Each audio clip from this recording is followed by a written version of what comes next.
Redistricting, gerrymandering, and the right to reform our government. And we're here celebrating 10 years of advocacy and preparing for the next 6 months. And for those who don't know, my name is Kuniholm.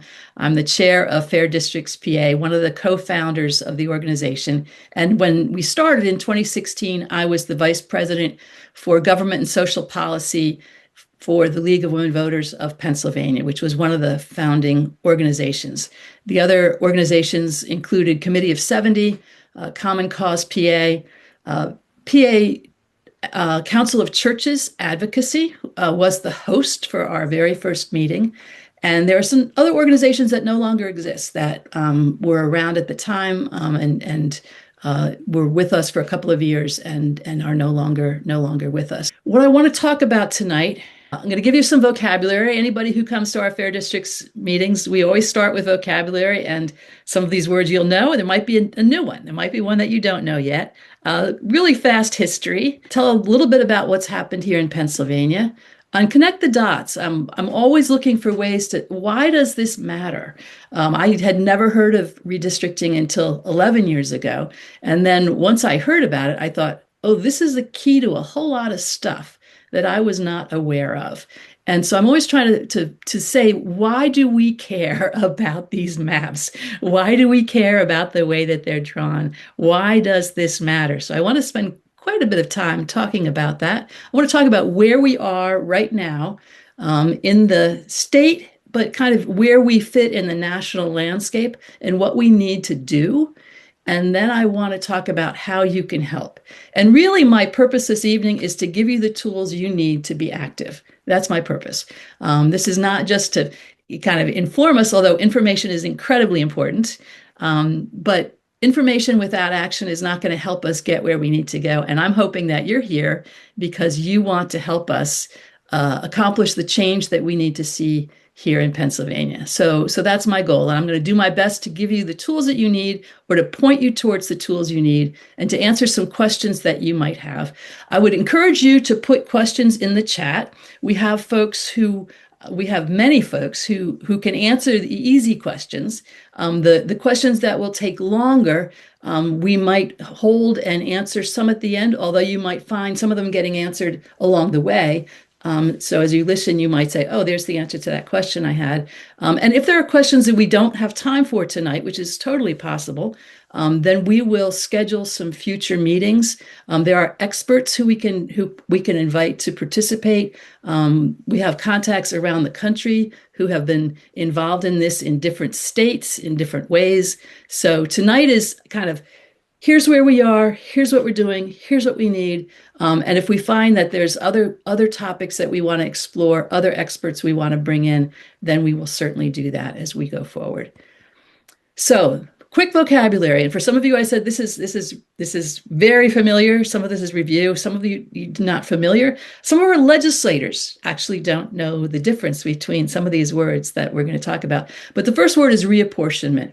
And reapportionment is, I just realized something's in the way of my screen. Reapportionment or apportionment is the other word that's used. It's the redistribution of the 435 seats in the House of Representatives. And normally that happens after the national census, which is every year that ends in 0.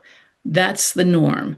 We're obviously in a year that is not the norm, but reapportionment is the redistribution of those seats. If a state grows in population, it'll get more seats. Even if a state doesn't lose population, if it doesn't keep up with the growth in other states, it might lose a seat. So Pennsylvania has been losing a seat every decade for quite a while. Even though we're not necessarily losing population, there are some states that are growing much faster. And right now we have 17 seats. We lost one from the last decade. And a thing that I didn't realize for a while in this was that we are the 5th most populous state in the country. We are the most populous swing state. And that puts us kind of in a frame where we become of interest in a number of different ways. And that's something just to kind of keep in mind. But take a quick look. The states that have more population than ours are California, Texas, New York, Florida, And Indiana rivals us in number of districts, but we actually have a larger population. So the second word, redistricting, that's the redrawing of voting district lines. And in 1964, there was a U.S. Supreme Court case that determined that the Constitution requires one person, one vote, and that means districts need to be redrawn. Before that, some states would redraw their districts pretty often. Some states would just never do it, which would mean you'd have one district with a lot of people, some districts with not so many. So ever since 1964, states have been required to review and redraw district lines following the national census in years ending in one. The next one will be by law 2031, but we're seeing lots of states just kind of, there's nothing in federal law that prohibits redistricting between the census years. Some states actually have prohibitions in their state constitutions. Pennsylvania doesn't have that in our constitution, but it's not in federal law that you can't redistrict in between. So states determine congressional and state House and Senate district boundaries. And in Pennsylvania, the congressional map is enacted as a bill. It must be passed in both chambers and be signed by the governor. And that's the case in many states. In many states, it's done as a bill, must be passed in both chambers, signed by the governor. I'm not going to go into detail on, there's lots of different ways this is done, but in many states, that's how it's done. In our state, the House and Senate maps are drawn by the Legislative Reapportionment Commission, which was established by a Pennsylvania constitutional amendment in 1968, following that Supreme Court case that said that redistricting has to take place. And for that commission, the majority and minority leaders from both House and Senate are on the commission, or they choose a delegate, which has never happened. They are the ones who do it. Now, that's been the case since this was begun in 1968. The fifth member is the chair, and the chair is supposed to be picked by the other members. That has also not happened since 1968. They have not agreed on a chair. If they can't agree, which has been the case every time, then the majority of the PA Supreme Court appoints the chair, who's then confirmed by a majority vote of the four initial commissioners. And this past time, this was the commission. The Senate Majority Leader Kim Ward, Minority Leader Jay Costa, House Majority Leader was Carrie Benninghoff, House Minority Leader was Joanna McClinton. The chair, Mark Nordenberg, was of interest. He had been recommended, nominated by Republican court members in previous decades, had not been the final selection. And this time he was recommended by Democrats, and he was passed unanimously by the PA Supreme Court, and turned out to be a very nonpartisan, very fair commissioner. But third word, gerrymandering, manipulation of electoral maps for political advantage. And the picture here is Elbridge Gerry, who was the first. He was not the first, but he was the one whose name was given to this in 1812 when he signed off on a map that looked like a salamander, which is where the name comes from. And people have corrected me. I'll just say I know. Elbridge Gerry was the way his name was pronounced. So some people call it gerrymandering, but most people say the word gerrymandering. And what it is the same people who draw the maps with a vested interest in creating districts that will help them or their party stay in office. And we've seen across the last several decades, new technologies allow far greater precision in manipulating maps and controlling outcomes. And one little interesting fact was Elbridge Gerry was a member of the Democratic Republican Party. So when people say, well, one party, the Democrats started this, the Republicans started it, Elbridge Gerry was a member of the Democratic Republican Party. So in a way, both parties have had a start in this, and both parties have certainly done it all across the country, across the last several centuries. A few more words, though. Cracking, splitting a population and spreading its members among several districts where they become an irrelevant minority. And we're seeing that happen in states across the country. You might remember this district that was nicknamed Goofy Kicking Donald. That was a really classic example of cracking. And if you look at what was going on there, you see that there was this kind of drawing through places like Westchester to crack out Democrats who might make a majority if the district was drawn compactly, but were then separated out into districts that reached that particular district reached through 5 counties and splintered quite a number of cities or smaller towns to create a very red group of districts in a very purple region. And so there's cracking that's been done in areas across the country. We had a lot of that in our last decade. And then another word is packing. And so this was another from the congressional map of the last decade, where you can see this district going along, through Philadelphia, but then running up into Delaware County to pack in blue regions to leave the rest of the county red for that other goofy kicking Donald district. So that was an example of packing. There's 2 new words, though, that I did not know until more recently. One is buddymander, and that's incumbent protection by both sides. We had Walter Olson from the Cato Institute join us at a conference a couple of years ago, and he introduced this word, buddymander, which is we'll protect our guys, you can protect your guys. And it's the leaders on both sides agreeing to a map that keeps them safe and keeps their buddies safe. It's also called a sweetheart deal. And this is another one that I've heard even more recently, the dummymander. And that's a gerrymander that backfires. Bernie Groffman, an expert in University of California, he says the carrying capacity of any lifeboat is limited. If you try to overload it, the boat may sink or tip over, washing people overboard. And in the same way, the carrying capacity of a party's voting strength is limited. If you try to make it carry too much weight, spread the party's voting strength too thin among too many districts, the lifeboat will probably go under in bad electoral weather. And that's something to remember as you're, kind of watching what's happening around the country. Dummymanders are totally possible, and we'll talk a little bit more about that later. But it's a word to remember. You can't stretch too far without running into some serious risks. So just a little bit about Pennsylvania recent history, the 2011 congressional map. And this will be one that is studied, talked about. States around the country have looked at this carefully. If you get into looking at gerrymandering litigation, this is now a top story. And this was our map in 2011. You can see that goofy kicking Donald district down there in the right. You can't see that cracked the packing district #1 down along the Delaware River. It's kind of very narrow and hard to see, but that was our map. And if you look at that, you could kind of say, that doesn't look right. Our state constitution talks about districts being compact and not dividing counties or municipalities more than necessary, and this one certainly doesn't look compact.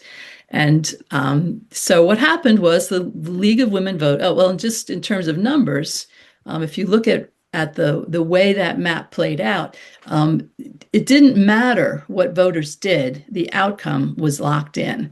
So whether voters, voters voted a little bit more blue or a little bit more red, the outcome was 13-5. It just didn't matter.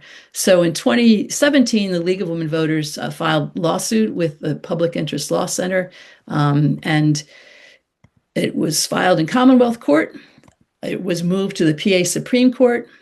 And then in January 2018, the court found the map contrary to the Pennsylvania Constitution's promise of free and equal elections and invited the Pennsylvania General Assembly to provide a new plan. And there's a couple important things in here. #1 is most redistricting litigation about partisan gerrymandering before that had gone to the U.S. Supreme Court.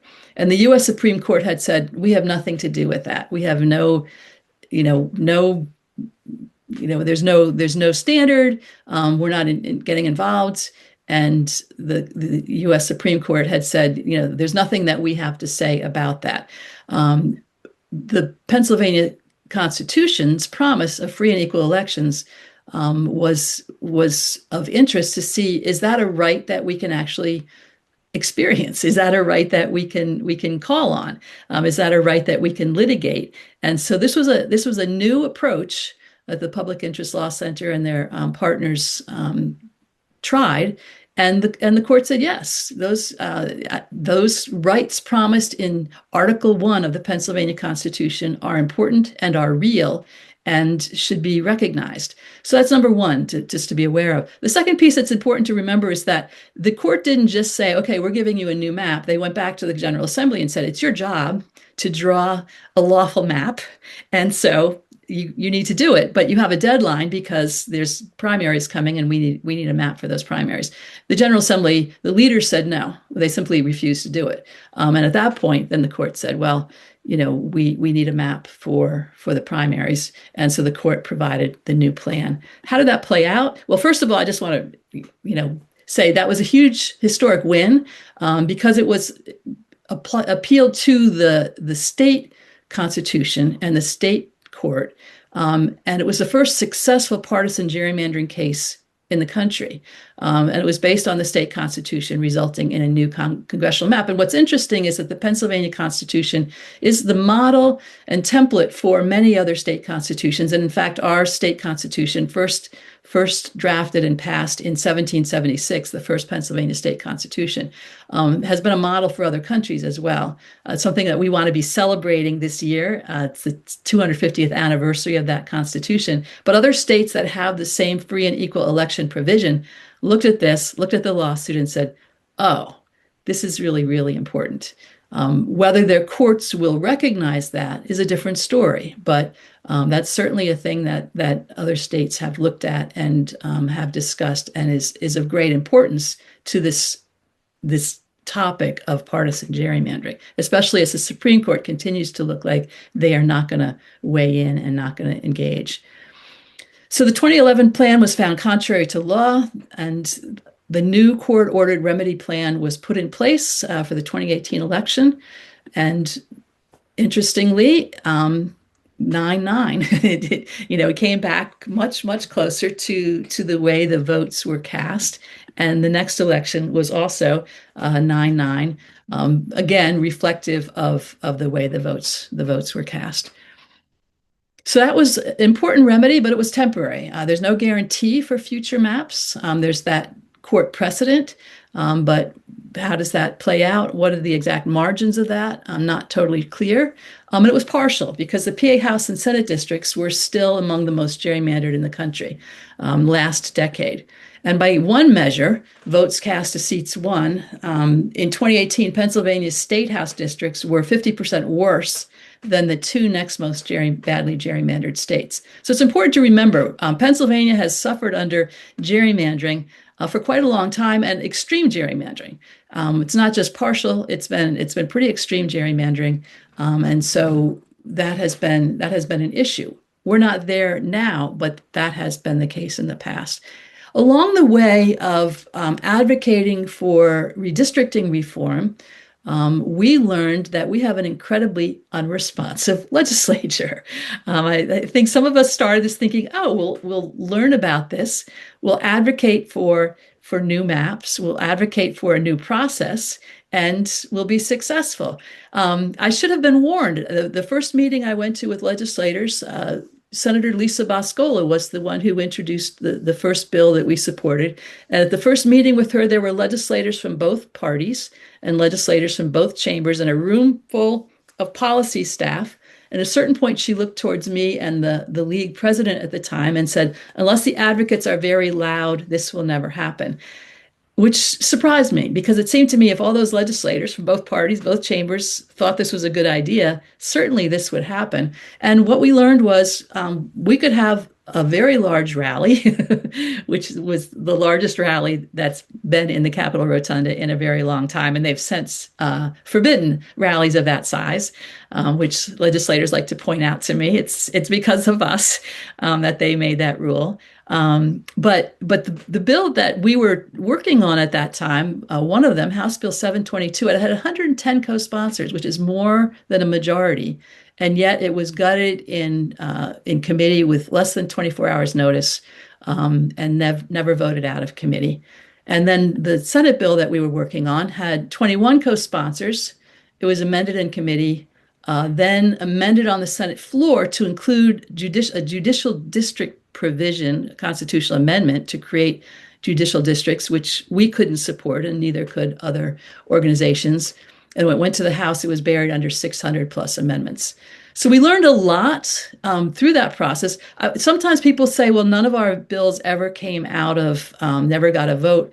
Yes, they did get votes. One got a vote to gut the bill completely in committee. The other got a vote to be amended on the floor, amended in committee, amended on the floor, and then buried. So there have been votes, but not on the bill as we intended, and not in a way that brought it to a final vote. So we learned that we have a unresponsive legislature, and along the way, we've talked to lots of partners who have advocated for many things that have been stalled, that have been gutted, that have been mistreated along the way. And we've learned that our legislature has a very, very hard time accomplishing what the people of Pennsylvania would like it to accomplish. We also did a poll in 2019 and found that a majority of Pennsylvanians would like to see an independent commission. 67% said independent commission. And they said, the current system allows party leaders to put their own interests ahead of voters' interests. It creates polarization and gridlock, allows elected officials to choose their voters. Despite that, despite the many co-sponsors, despite the hard work, we learned that there's no final action and that it's really hard to get heard and to get something done in our state legislature. And there have been redistricting reform bills since the 1980s, and none have had final action, despite lots of work, despite lots of attention.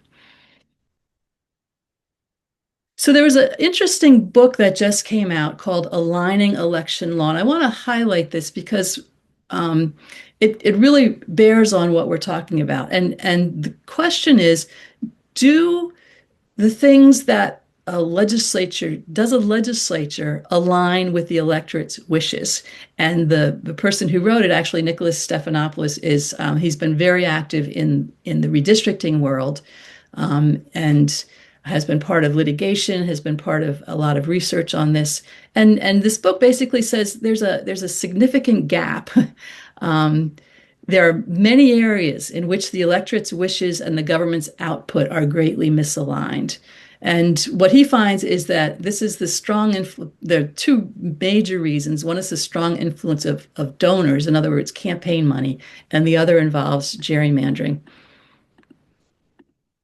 And the headline, Money in Politics and Partisan Gerrymandering Matter More Than Any Other Electoral Rules Today. So he's done quite a bit of talking about that. And that's basically his sense is gerrymandering, partisan gerrymandering, and money in politics make it really, really difficult for the policies that the electorate wants to be put into place. And we have seen that. We have seen that, the voters can say we want an independent commission, but it doesn't happen. But it's not just redistricting. So in the time that we've been working on this, very early on, I began to realize there's a lot of things connected. I drew this rather rough graphic, which has been reused a long time, and we keep looking at it and saying, "Wow, these pieces that I put here, not really knowing what I was talking about when I drew this graphic, are the case." Partisan gerrymandering creates divided communities, uncompetitive districts, unaccountable government, unfair procedural rules. Makes it incredibly difficult for the essential functions of government to get done. No budget agreement. It's all connected. All of these things are connected, and we see them in states that have the worst gerrymandering. They're also likely to have the worst in terms of unaccountable government, unfair procedural rules.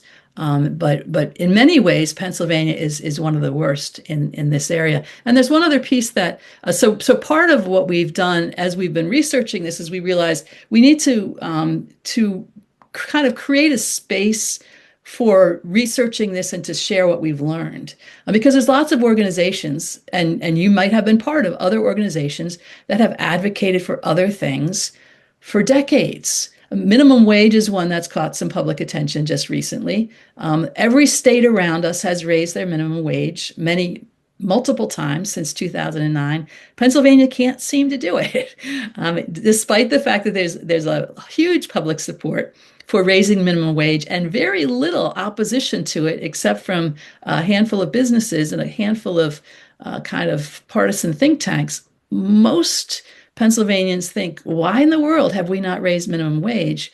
And yet it's misaligned. The voters have, what they want. It doesn't happen. And there's many other areas. So we started Fix Harrisburg. We have a Fix Harrisburg website. If you haven't taken a look at it, please do, because there's a lot of information there just about how our state legislature is dysfunctional and unaccountable. And one piece that I've added as I've looked at this is the incredible influence of money in all of this. There's a great deal of money that flows through think tanks, PACs, super PACs into our legislative leaders' coffers and then distributed from there to their colleagues. So this is all connected.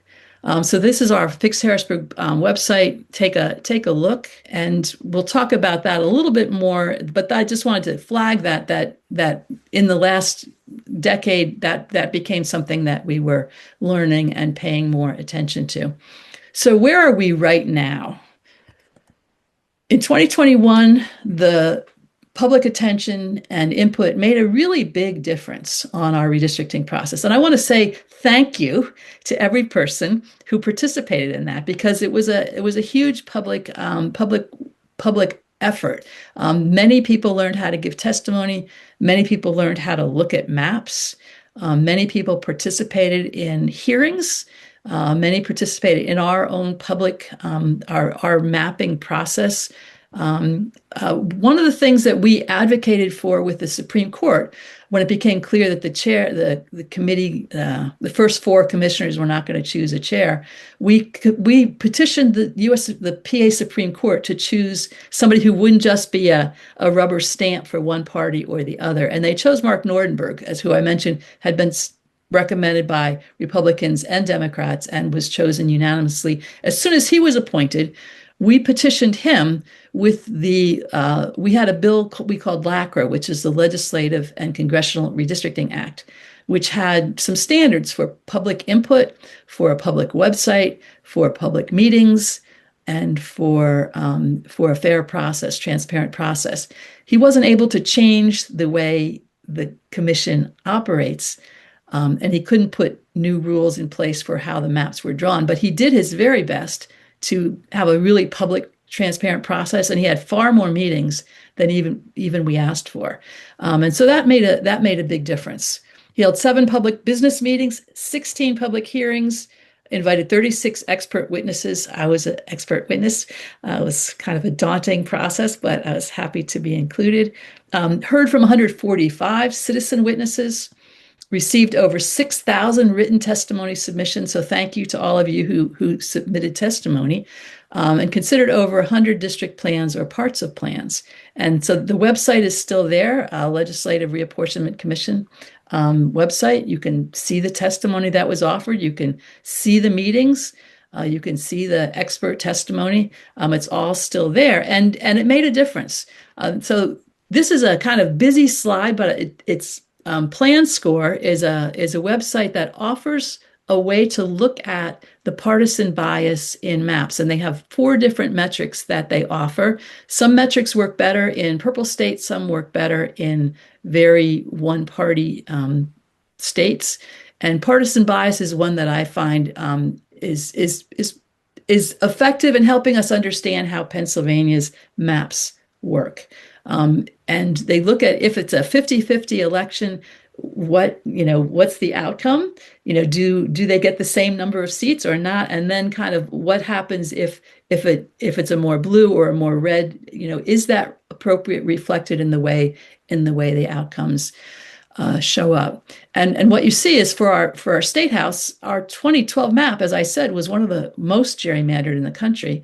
And our new one is one of the most balanced. Which is amazing, and that is in large part due to you folks and us working really hard to say this matters a lot, calling attention to it.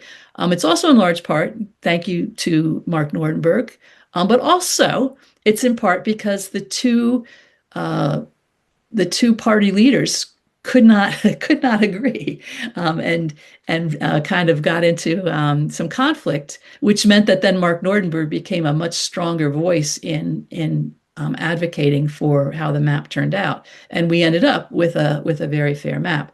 The Senate process was a bit different, and in his final report, Chair Nordenberg discusses this, that with the Senate map, the two Senate leaders talked together, came up with a map. He had very little to do with it. His mapper had very little to do with it. And it protected quite a few legislators and did not go quite as far in protecting communities as we would have liked to see, but still brought the map back from being a pretty strong gerrymander to a map that is slightly biased, but much more reflective of Pennsylvania voters. And right now, the Republicans have a 3-seat majority, but that's from the votes, and that could change if voters and candidates work hard to change it. In other words, it's a map that our voices actually could be heard, and it's much more reflective of the voters of Pennsylvania.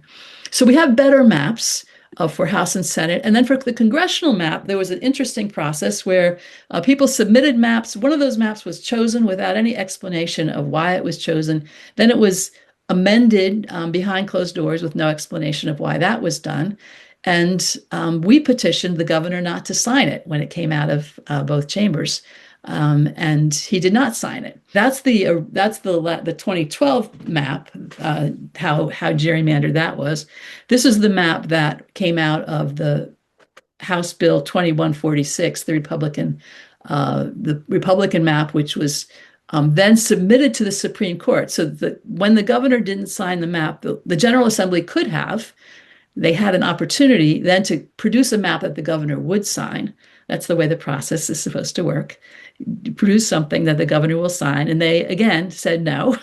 That wasn't of interest to create a map that the governor would sign. So then it had to go to the Supreme Court because the primary deadline was fast approaching.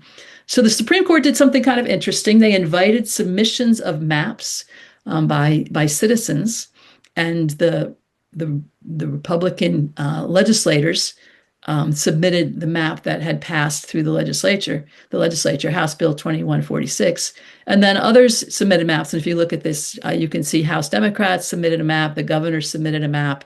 I was part of the Al Lee interveners. That was the Common Cause League of Women Voters, Fair Districts PA group that drew a map that was submitted. Draw the Lines, the project that Committee of 70 had been running with citizen mappers, drew a map. So there were 13 maps that were submitted, and then testimony given from experts on those maps. And then the court chose this map, the Carter map, which was the least change from the 2018 map. We went from 18 districts to 17. That was the one that was the least change, but also one of the most balanced. If you look at it, it's actually slightly closer to dead center than the one that I was part of, the Ali interveners, and quite a fair map. The final map yielded a nine Democrat, 8 Republican seats in 2022, 10 Republicans, 7 Democrats in 2024, and analysts call it one of the 2 most responsive congressional maps in the country right now. So we have better maps than we did last decade. And that map, as I said, is currently balanced, responsive. It's called swingy.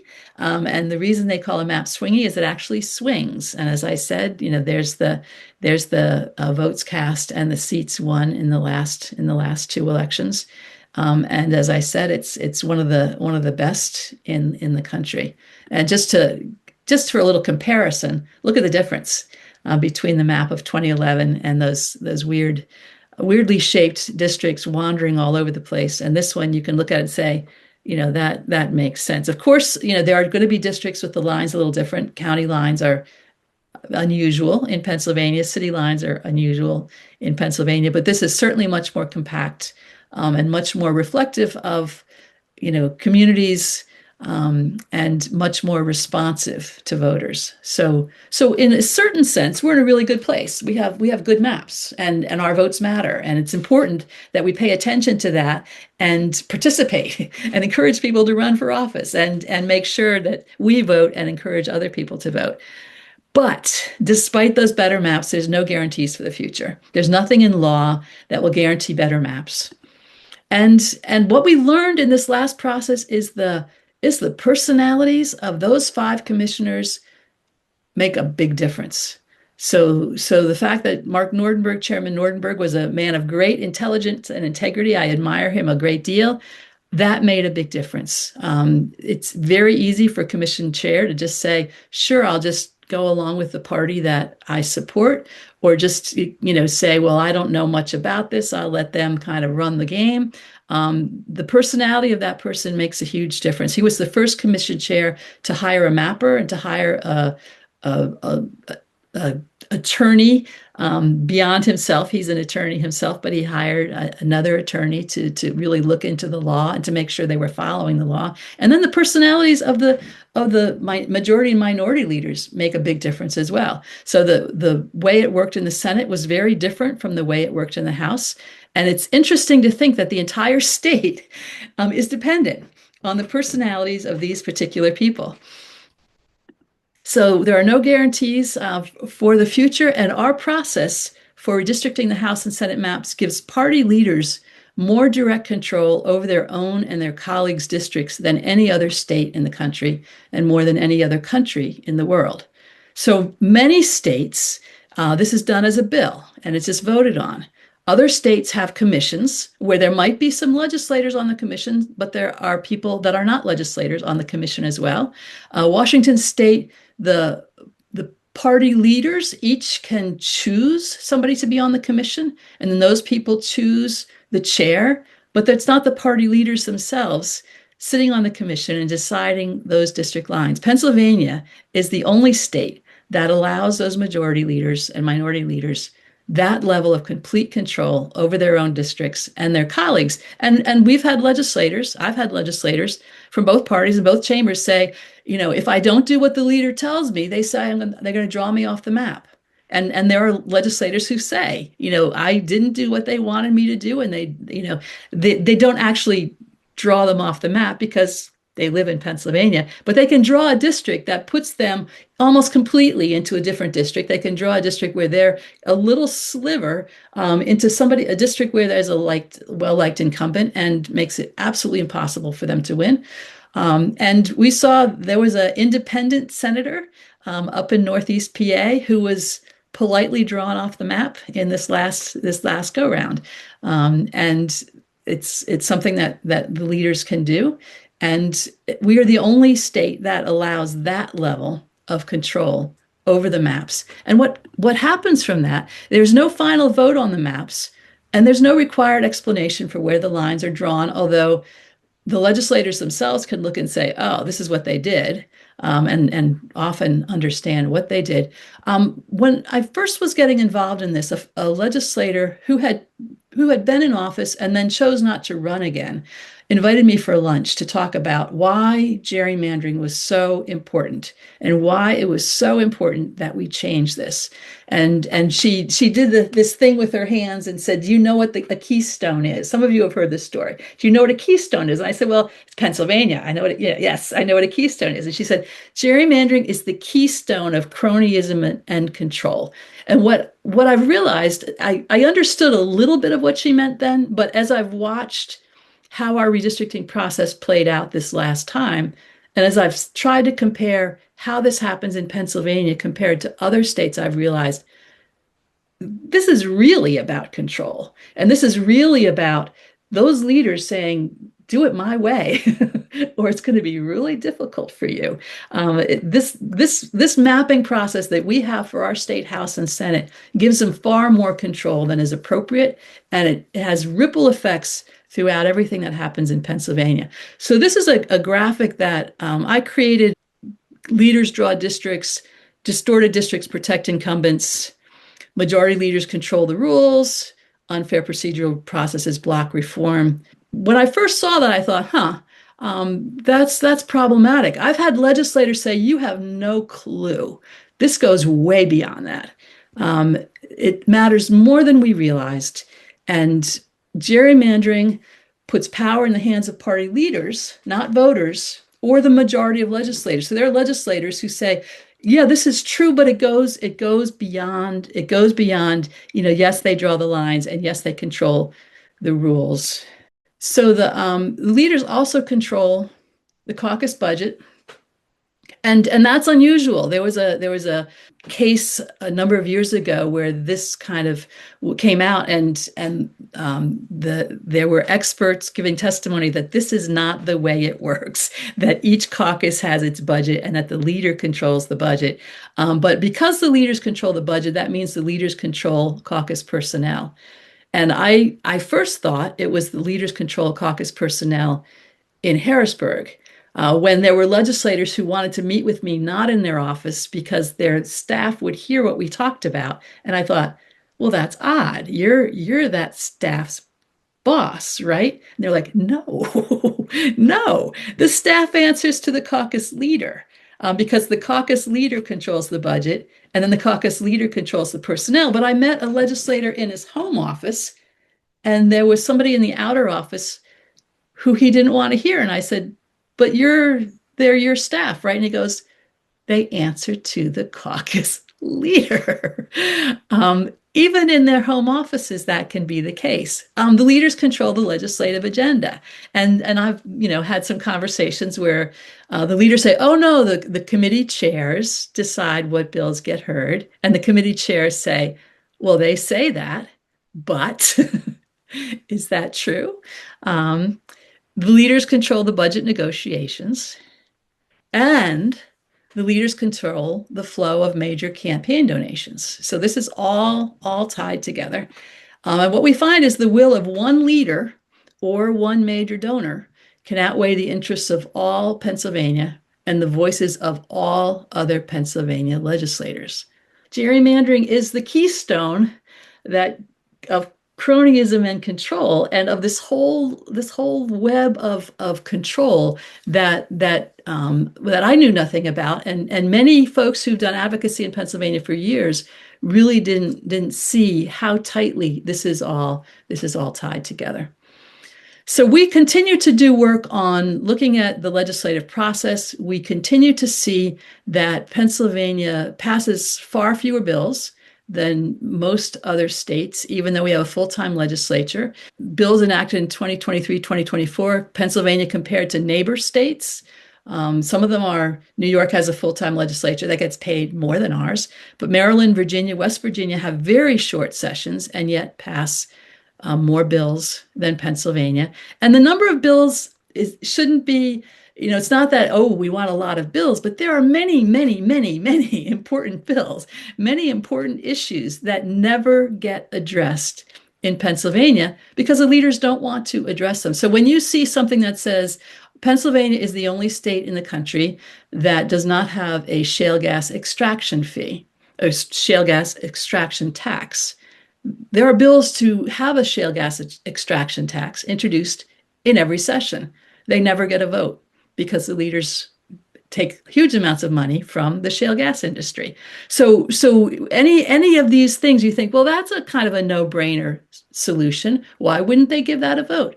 There's a donor somewhere in the background saying, don't give that a vote, and it doesn't get a vote. We've actually discovered that sometimes things that have a lot of public support, one chamber will move it knowing the other chamber won't. And then the next session, the other chamber will move it, knowing the other chamber. It's like, let's agree. This is never going to happen, but we can play a game with it, and it will never happen. So we have some reports.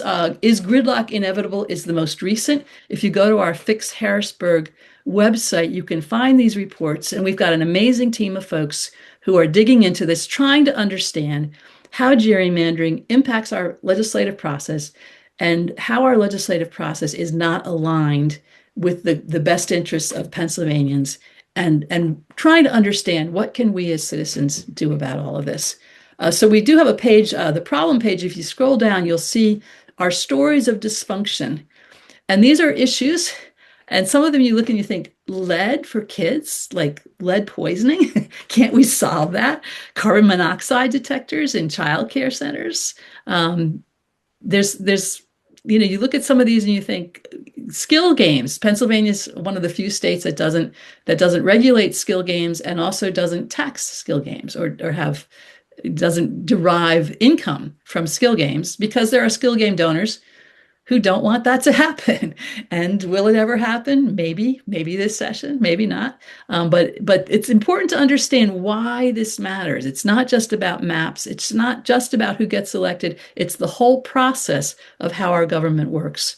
So what we need, we have a bill, House Bill 31, Senate Bill 31, that was introduced last winter by Representative Steve Samuelson and Representative Mark Gillen, one a Democrat, one a Republican in the House.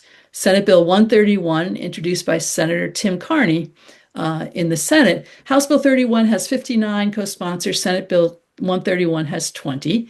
And this bill would do basically one commission to draw congressional and state House and Senate districts, and three really important kind of legs to this process. One is the commission independence, that these are not people who have a partisan, they don't have a personal interest, they don't have a conflict of interest, and transparent public process. So people understand what's happening, people can give testimony, people can see the process play out, and then really clear prioritized mapping criteria.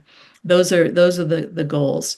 We have a summary that explains this in more detail about how the commission independence would work, transparent public process, prioritized mapping standards. I'm not going to go into detail on the bill this evening, but you can, if you look at our Contact Your Legislator page, you'll find links to the summary document, to a comparison of the current process to current processes and what we're proposing. And there's also just a little bit about how these bills were drafted. We had a mapping criteria tested through a mapping contest. In other words, we looked at how maps were drawn for the 2021 mapping process.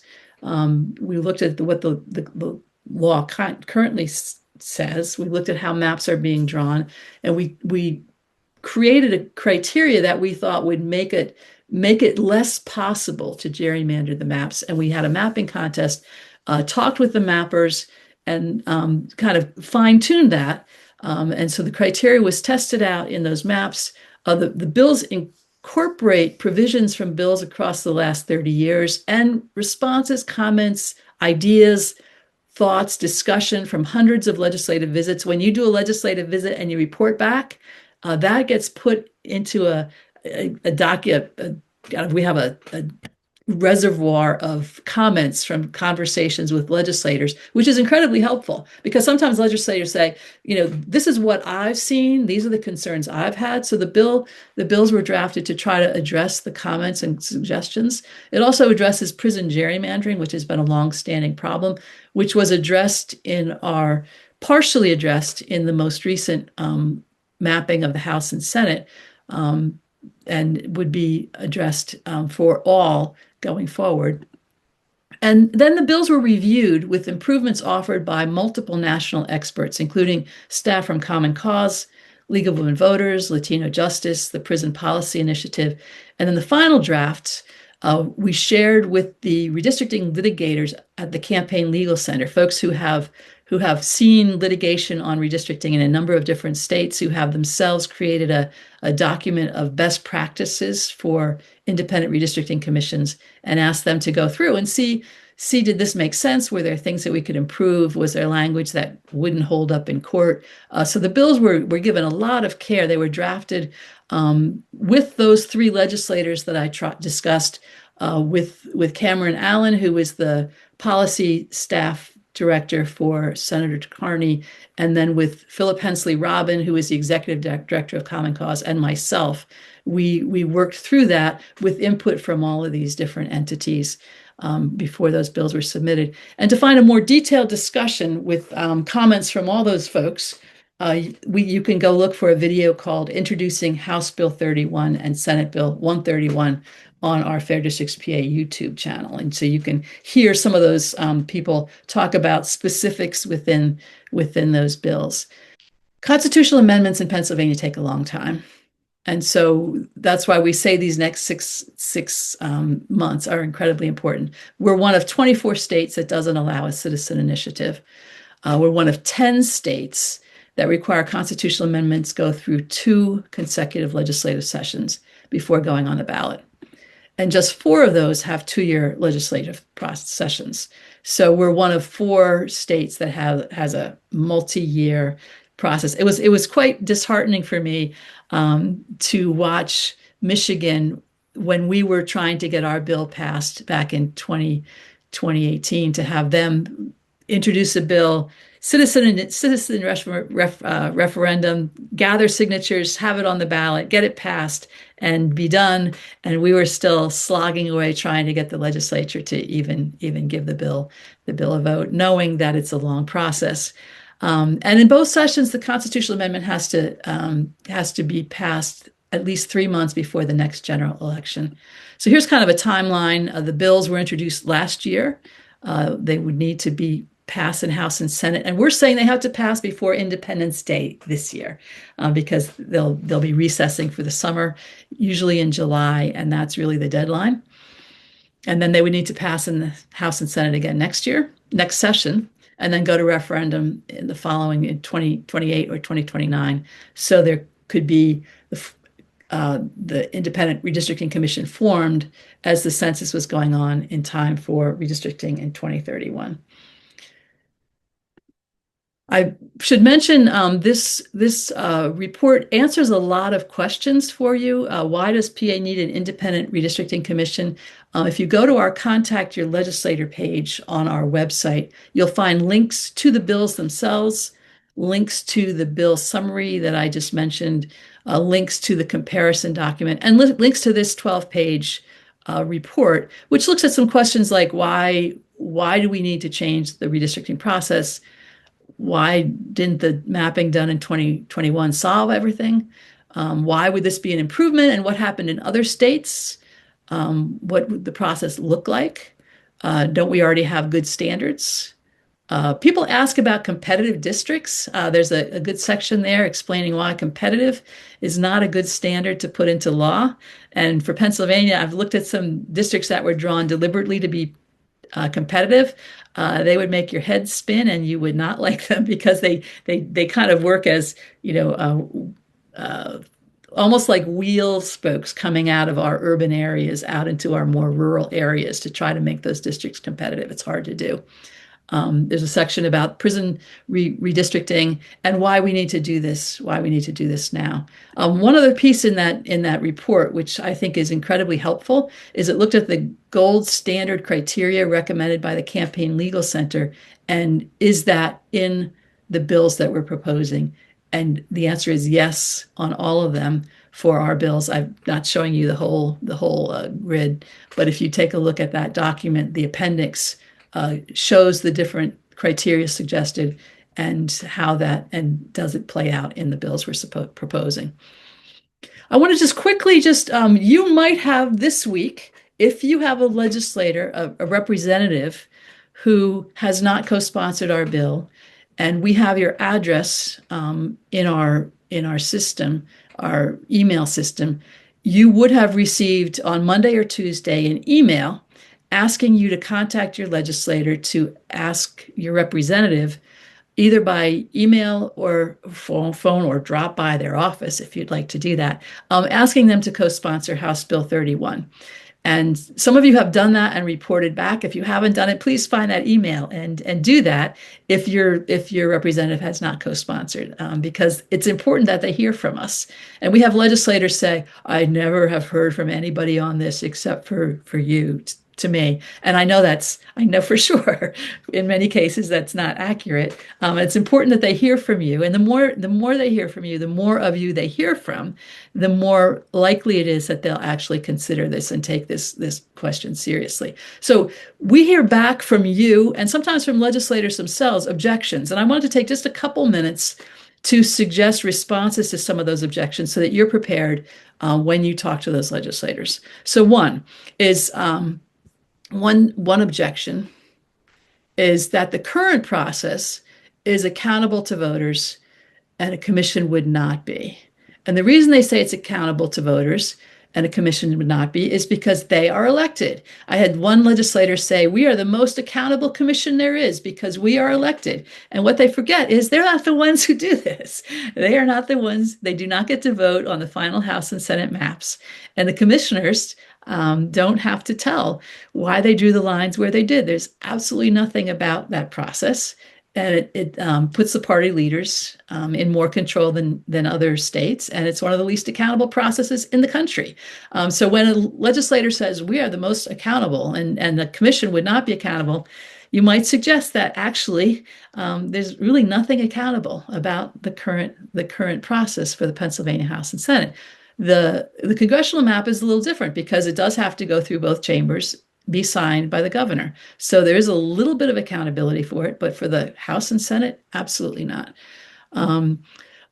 Quite a few legislators have said that House Bill 31 and Senate Bill 131 would require proportionality and that would be bad for Pennsylvania. Proportionality means, you need to have the exact same seats in proportion to the votes that are cast, which is difficult to do in some states. It's impossible to do because voters by party are spread very consistently throughout the state, or because the state only has one district. And so there are states that have one congressional district, but the state is actually a fairly purple state. So that might swing back and forth. One, for a period of time, it might be a Republican. For a period of time, it might be a Democrat. There's no way that can be proportional. In Pennsylvania, we have areas where the population is very, very heavily Democratic. Our more Republican areas tend to be not quite so heavily. So we have areas in Philadelphia that are, more than 90% Democratic, while there are lots of areas that are, 60 or 70% Republican. To make it strictly proportional is really not possible. And I would just say do a word search on the bill, which is very easy to do if they go onto our General Assembly website. There's no mention of proportionality in the bills, and we don't advocate for proportionality. Geographic distribution makes it impossible. Also, proportionality assumes a two-party system, and with now no accounting for third-party and independent voters. So how do you fit those folks into a proportional requirement? And there are much better metrics for measuring partisan fairness. The bill says a redistricting plan must not provide an advantage to any political party. An advantage to a political party shall be determined by using accepted measures of partisan fairness.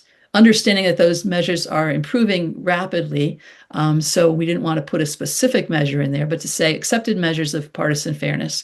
And a redistricting plan may not be drawn favoring or disfavoring any incumbent. But if any legislator says to you, Fair Districts PA requires proportionality, say, no, it's not in the bill. It's not something we advocate for. We don't support it. We're not sure where that idea is coming from, but it's certainly not accurate. Responses to other objections. Fair Districts PA drew the PA House map. We've heard people say that, which I personally find a little amusing. We submitted House and Senate maps based on input from lots of folks and from mapping conversations, which I really enjoyed, looking at maps with people from around the state and talking about what would a good district for your community look like. But we have no evidence at all that those maps had any influence on the final maps. And it's really easy to just say, look at the maps. You can see the Fair Districts PA People's House map that we submitted. You can see the final PA House map.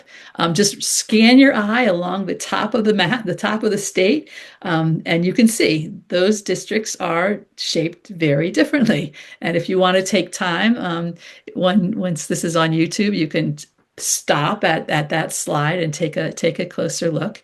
And we'll also include I think we can include links to those maps so you can look at the maps more closely. But if any legislator says, well, Fair Districts PA drew the House map, so that's really not the case. And we have no evidence that the maps that we submitted, any piece, I have not found any district that showed up intact from our proposed map on the final House map. Another objection that we heard just recently is that an independent commission will result in worse gerrymandering, as it will be accountable to the moneyed interests to get commission members in place. I find that an interesting concern. Certainly, as the most populous swing state in the country, with few restrictions and safeguards for the influence of moneyed interests, we are a top target for outside spending and for attempts to influence gerrymandering. But the proposed bills, this proposed selection process and safeguards would make it much more difficult and less legal for moneyed interests to control the outcomes in selection or in the mapping process itself. And as I've said, there's a lot of influence of money right now in our political process. But an independent commission would lessen that, would make legislators less answerable to their leaders, and then therefore less answerable to the big donors who are trying to control the process. Right now, it allows money to flow through just a few people, and that money does flow through just a few people. Another one that has really been a challenge is that there are folks who in the past were strong supporters say, given what is happening nationally, this is not the time for an independent redistricting commission. You can't bring a knife fight to a gunfight. You have to fight fire with fire. I imagine some of you have heard that. I don't like the idea that our country is in a fight and that we are fighting fire with fire. I find that all really sad. My own thoughts are no one knows who will control the PA redistricting process in 2031. So why not put some safety in place for everybody so that we don't get sucked into this knife fight or this gunfight or whatever the fight is. And also, you can't save democracy by destroying democracy.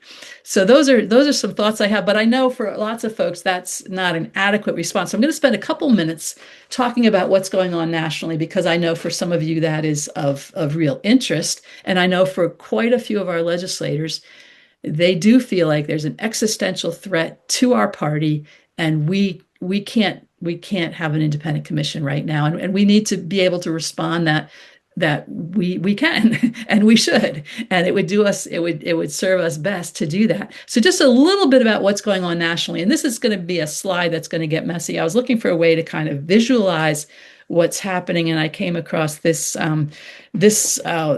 attempt to show the states that have been sucked into this redistricting war, as they're calling it. And certainly we know that Texas was the start of it, with our president telling the Texas legislature to find 5 more seats for Republicans. The idea that would be said explicitly out loud is horrifying to me. The idea that legislators didn't simply say, that's wrong is horrifying to me, but that is the case, and the idea that the Supreme Court didn't say this is illegal and ridiculous is also horrifying. But that's where it started, and then we know that California with Governor Newsom said, "Oh yeah, you're going to do that. We're going to do that too," and then these other states have been pulled in. I just wanted to kind of map out the number of seats that were thought might be won in this ugly process, starting with the 5 in Texas, but then these other states jumping in. If you count the red states on here that could possibly be part of this, it gets up to 15. And then if you count the blue states, it gets up to 12, if my math is correct on that. But then what's happened with these? Well, first of all, Texas, they went ahead with it. There were Texas legislators who said, it's not a good idea. We're already kind of gerrymandered. If we gerrymander it worse, it might turn into a dummy mander. But they went ahead with that. So, and then the federal court said, you can't. And then the Supreme Court said, sure, go ahead. So those 5 seats maybe are in place for the GOP in Texas. California went ahead with their Proposition 50 to overturn the map drawn by an independent commission and put a explicitly gerrymandered map in place. And then these other states, some of these are questionable. They probably won't happen because of law or because the legislators just say this is a bad idea. So these are kind of questionable. It looks like they're not going to happen. Florida has some legal tangles, so that might not happen. Kansas just recently said, nope, we're not doing it. Imagine redrawing your whole state for 1 seat because it's a sad reality that's going on. I just want to say this whole thing really grieves me, the language surrounding it, the intent behind it, the way it's been handled. But there are some bright spots. And certainly Indiana has been one of those bright spots. I'm going to say a few more words about that. Indiana has been a bright spot. Missouri is set to go forward with this. And look at this, 300,000 signatures pulled together really quickly to repeal the referendum to put a new gerrymandered map in place. Imagine 300,000 citizens saying, we don't want this. And the legislature saying, oh, well, we're going to do it anyway, which is what's happening in Missouri. My question is, would you vote for a legislator who said we're going to go ahead with this when you've asked them not to? Are they dummy mandering themselves, or are they setting themselves up in opposition to their voters? It'll be interesting to see how this plays out. And that question is there for Texas. For the first time ever, there are Texas Democrats now on every state and federal race on the 2026 ballot. That's never happened in Texas. But it's happening for either party to be on every single place available for state and federal seats on the ballot. Democrats have stepped up and said, we're going to push back hard. And there are folks looking at that saying this is going to be a really big dummy mander, because they took their gerrymander, they spread it even further. They assumed people would vote the way they voted last time, and that's probably not going to happen. So how this plays out, hard to say. But in terms of the numbers, maybe the 5 from California for the Democrats, and maybe 6 for the Republicans, maybe 1, maybe 0. It's hard to say, but the millions and millions of dollars spent, the incredible amount of time spent, and there are legislators across the country saying there are important problems we should be solving, and instead we're drawing gerrymandered maps. It's an outcry, an outrage. In California, I just want to say, people say, well, the Californians voted for this, and it's important to know that the yes on Proposition 50 was framed completely throughout the whole time as we have to do this in response to what's happening elsewhere and to defend democracy. That was the referendum. And the yes side spent almost $97 million on this, compared to about $42 million on the no side. The amount of money spent on this is just staggering and rather tragic. The referendum title was authorizes temporary changes to congressional district maps in response to Texas partisan redistricting. In other words, it was framed as this is temporary and it's in response to Texas. And the pro statement affirmed California's commitment to independent, nonpartisan redistricting after the next census. In other words, this happens now, but they go back to an independent commission in the future. And even so, 92% of voters who responded in an exit poll said future districts should be drawn by an independent commission. People voted for it, but kind of held their nose and said, we don't like this. It shouldn't be this way. We believe in an independent commission. And here we are. The one bright spot for me has been Indiana in this. And in a sense, a bright spot, in a sense, a bad spot, sad spot. Indiana GOP Senator Senator Leising, came out very early against redistricting, and several other of her Republican colleagues just said, this is wrong. And she said, my constituents overwhelmingly oppose this, and because of that, I'm not going to do it. Her home was then targeted. And she said, well, even so, bomb threats, phone calls, swatting, whatever, we have to do what's right for our Indiana constituents. And there was a group of other senators who joined her, one in tears. One senator gave testimony in a hearing on the Senate floor, just in tears, saying, how has it come to this? How has it come to this? I'm here to represent my constituents. We need maps that allow us to represent our constituents, and yet we're being pressured to put together maps that would take away any representation for all of our constituents. And in the end, the Indiana Senate just said no. They said, we're not doing it. 21 Republicans broke with the pressure and said no. And so they overturned the redistricting bill 31-19. So to me, that's an encouragement that there are folks out there saying, we're here to represent voters. We're here to do the right thing. And we're not going to get involved in this kind of nonsense. And we would encourage our legislators to say the same, to say, let's put an independent commission in place. We don't have to get into a gunfight. We need to protect democracy. We need to protect representation, and we need to put a good independent commission in place. Governing had a really good op-ed about who are the losers in this, and it's the voters. When districts are contorted for political purposes, it makes it hard for constituents to know their representatives. It makes representative citizen interactions harder, and it lowers voter participation, and it diminishes faith into the democratic process. And this mid-decade redistricting, who is winning? Really nobody, but for sure, we know who's losing, and that's the people, and that's representative democracy, and that's trust in the way that system works. One thing I came across just recently, it came out in September, but I didn't see it until just recently. I want to call attention to this. If there's any lawyers here, please take this to your local bar and talk about it.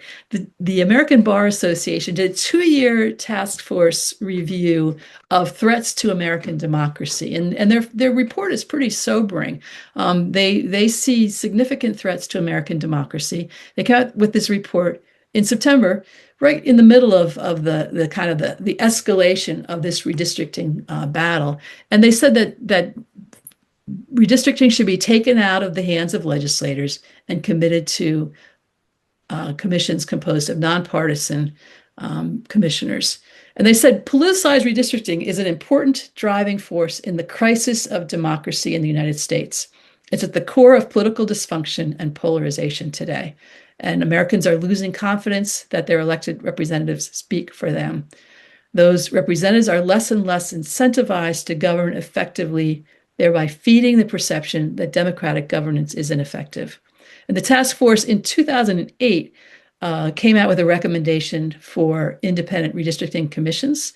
This task force reaffirmed that resolution, calling for all jurisdictions that are able to, at any level, to institute independent commissions. So this is in the middle of this escalating redistricting war. The American Bar Association said, this is really bad for democracy. This is really bad for the rule of law, and we stand against it, and we want to see independent redistricting commissions. So the next 6 months here in Pennsylvania will be critical. No one knows who will control the PA House or Senate. No one knows who will be in the governor's office, and no one knows who will hold the PA Supreme Court majority. We know that there was a lot of money spent on the judicial retention vote. And so right now it looks like there will be a Democratic majority in 2031, but we know that Justice Donahue will be retiring in 2 years, and things happen. People get sick, accidents, people retire. Who knows? The likelihood is that there'll be a Democratic majority, but it's not definite, and nobody knows who'll control the House or Senate or the governor's seat. So no one knows who will have the final say in determining Pennsylvania's districts unless it gets fixed. Then we will have an independent commission. And I will say, back in 2008, there was a good redistricting reform bill introduced by Representative Steve Samuelson, and the House was under the control of Democrats.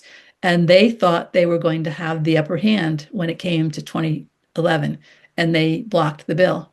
And then a lot had happened between 2008 and 2011, and they didn't have the upper hand. And then this could happen to either party. I would say for either party, don't you want to fix this before 2031 so the other party doesn't have the opportunity to gerrymander you into an irrelevant minority? What we do know is when one party uses redistricting to hold control, the partisan divide grows deeper and voters' distrust increases. So unless advocates are loud, this will never happen. That's what Senator Boscola said years ago. And our goal in the next 6 months is to be loud. And we've been loud before, but we need to be louder. We need to be more creative. We need to be more collaborative. And this is a really important year to call attention to this. It's the 250th anniversary of the Declaration of Independence. It'll be a big celebration year. And in this celebration, we want to say we need to celebrate the Pennsylvania Constitution as well. And the Pennsylvania Constitution promises us the right to reform and alter and reform our government. And it also promises us free and equal elections. And so we are having an event in Philly on January 17th. You are all invited, anybody who can get there. I know some of you, it's a pretty long drive, but we're going to have an event on the People's Plaza opposite Independence Hall from noon to 1 on January 17th, a rally to kind of look back at the Declaration of Independence, look back at the Pennsylvania Constitution, and to talk about what rights the Pennsylvania Constitution promise us and the work that we need to do to enjoy those rights. We will have a Ben Franklin reenactor. That will be fun. We have some really good musicians who will be joining us to sing. We will have a little bit of a Valley Forge winter vibe going, and we will have some leaders of organizations joining us. If you can be there, please join us. It'll be a beautiful spot right across from Independence Hall. We want to have a good crowd so that legislators in Philly see that we are serious and that we want this to get done. So if you can join us on January 17th, please do. And then we'll be in Harrisburg February 1st and 2nd. We'll have some workshops on Sunday afternoon, February 1st. February 2nd is Groundhog Day. And that seems a really appropriate day to be in Harrisburg to say, we've introduced bills again and again and again and again. And we'll be there with advocates from other organizations who have introduced bills again and again and again and again. So on that Sunday afternoon, we'll have some workshops on power mapping, kind of looking at the flow of money through our state legislature and how the power is consolidated. We'll be looking at our legislative dysfunction. We'll talk about redistricting. We'll have breakouts on these topics: money in politics, organizing and base building, and advocacy. And then on February 2nd, Groundhog Day, we will be in the Capitol building with display tables in the main rotunda. And we want to have a robust gathering in the rotunda on the steps. And then we are encouraging folks to visit their legislators, but also to stop by leaders' offices to say, we're here because we want these bills to get a vote. And from there, we want to be planning local and regional actions to say, give the bills a vote. So if you have leaders anywhere near you, and you all have leaders somewhere within a drive of you, we will be planning some actions to talk to the leaders or to be visible to the leaders, to be loud in saying, give these bills a vote. We have our website has the Take Action section. Please spend time there. There's a lot of information there. The Contact Your Legislator page has links to lots of information that could be really helpful to you. I just want to say, I know it's a kind of a challenging time, and I know with our Fair Districts team, some folks have said, will this happen? We've worked hard and nothing happened. What's different? I would say one thing that's different is it's a year where people are thinking about redistricting and gerrymandering. Many, many, many more people are thinking about this than were thinking about it in years past. So that's a big benefit. Another reason this is an important year is it's America 250, which gives us an opportunity to talk about constitutions, to talk about law, to talk about rights. But I also want to say this book, Hope in the Dark, Rebecca Solnit, who wrote it, says, she argues that the positive consequences of our acts are not always immediately seen, directly knowable, or even measurable, and that pessimism and despair rest on an unwarranted confidence about what's going to happen next. And I want to pause there because people say, well, this is going to happen. This isn't going to work. They're going to do this. They're going to block that. And kind of create a narrative of defeat. And when we create a narrative of defeat, it makes it really hard to be hopeful and to work towards the future that we want. And so I challenge you, I challenge myself. I wake up in the middle of the night and think, what in the world? What are we doing? What we're doing is we're asking our leaders to recognize the value embedded in our Constitution, embedded in our history, that the people have the right to alter and reform their government, and that the government is supposed to work for the people. and that our districts should reflect us, and that our legislators should listen to us. That's what we're asking for. Those are the values that we're working towards. And until we fix gerrymandering, until we have legislatures that actually answer to us and not to their leaders, that won't happen. So it's really important for us to say we might not see immediate success. This might some days feel really futile, but we don't want to assume that this isn't going to work, that it's not going to happen. We don't want to have an unwarranted confidence that yields pessimism and despair. We want to say, we can be heard, we can be loud, we can be creative, we can be persistent, and we can accomplish the change that we hope to see. One of our summer interns, we've had some wonderful summer interns, college students who worked with us through the summer, talking to people at fairs and festivals, gathering petition signatures. This one intern came back a second year, and when asked, "Why do you want to do this again?" he said, "The future of democracy runs through Pennsylvania." And I love that. I love that the future of democracy runs through Pennsylvania. And it's true that there are states around the country who don't have citizen initiative who watch us and say, can they get reform there? And there are states that were thrilled with the lawsuit that yielded a better map. And there are states that watch the fact that we have better maps now because we were so active in demanding them. And we want to say the future of democracy runs through Pennsylvania as it once did before. And that future is bright. And that future is positive and hopeful. And that future is a government that works for the people, that is of, by, and for the people. That's the future we want. That's the future we're working for. And so I thank you for being here.